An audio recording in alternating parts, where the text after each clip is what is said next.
Look at the state of Greece. This ancient building has been here since 1183, which is about 827 years ago. And when it was originally put up, it was the only building in the area. The Christian church has been around for a great deal longer than that. Certainly by the 5th or 6th century, and many believe earlier than that in this country. So the Christian church is itself a very ancient institution, a great deal longer and older than our parliamentary system. But I want to just remind all our candidates in front of us this evening that you're here among friends. We hope you'll feel very welcome, and we hope that the debates and the questions and all that takes place. My name is Stephen Metcalfe, and I'm the Conservative parliamentary candidate. First, I would just like to thank the organisers for putting this event on. I think it's very important that you get to hear what we have to say firsthand, and that we get to answer the questions that come from you. And so thank you to everyone involved for putting this on tonight.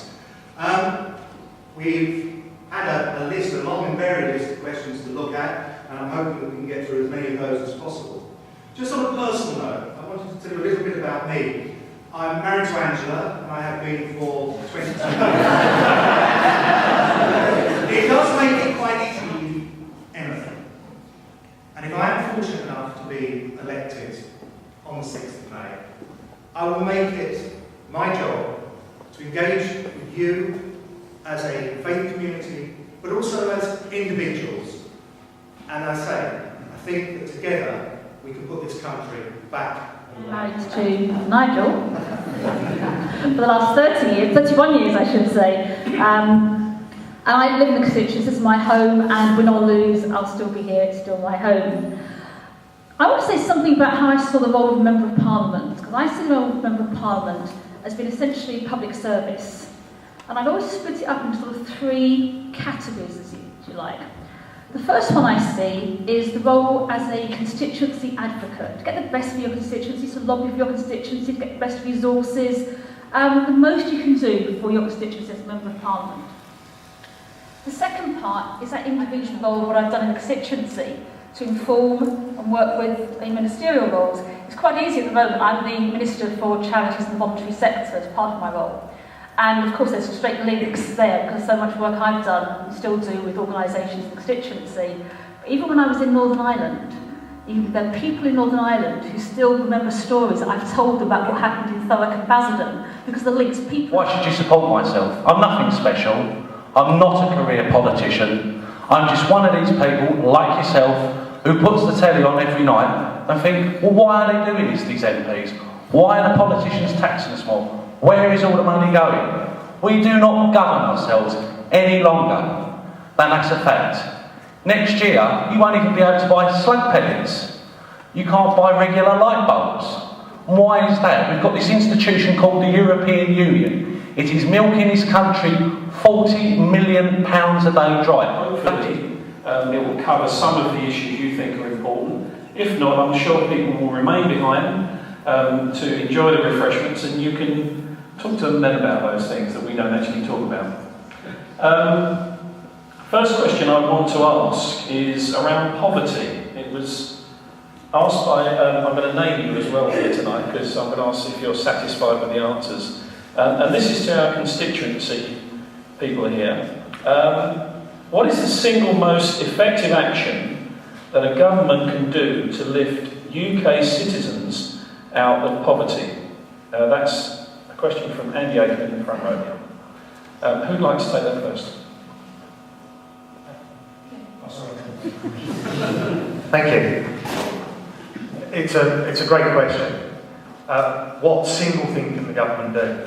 I think the single thing it can do is create employment opportunities, is to get people into work, is to support them from the transition into a properly paid, valuable job that they can take pride in, so that they can support themselves and their family and have a real sense of purpose within the community. Condemning people to living on benefits and handing them money to support themselves, of course, has value when there are no jobs around. But when we can... Sandy, when I read your question, what's the single most important thing? I don't think there is one thing that deals with poverty on its own. And I think getting people back to work and into work, but keeping people in jobs is absolutely crucial. That's one of the reasons we had that recession package. We have debt in this country now, but because we've got debt, we haven't got so many people out of work. Compared to the last recession, where there were over 3 million people out of work, there are fewer than 1.5 million people out of work in this recession. Now, if you're one of those that's out of work, that's hard, but to have more people out of work, it is harder for them to get back into work afterwards. So work is part of the key, and it's making work pay. You can't just take benefits away from people. What you need to do is with a tax credit system, that if someone goes into work and they're losing their benefits, they get extra through tax credits. So making work pay, it makes a difference. They get more by going to work and recognising that. And one of the things is a lot of young children in poverty in single-parent households. It can be difficult for those single parents to go to work when they've got young children. So what we do, when the child gets to age 7, we can talk to the parents and say, what makes it easier for you to get to work? What's the skills, what's the training you need? When did you last work? How can we...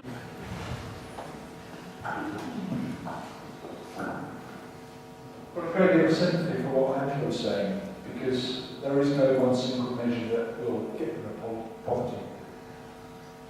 We've got a very complex society, and the contributory factors to poverty are themselves complex and need a wholesale reform.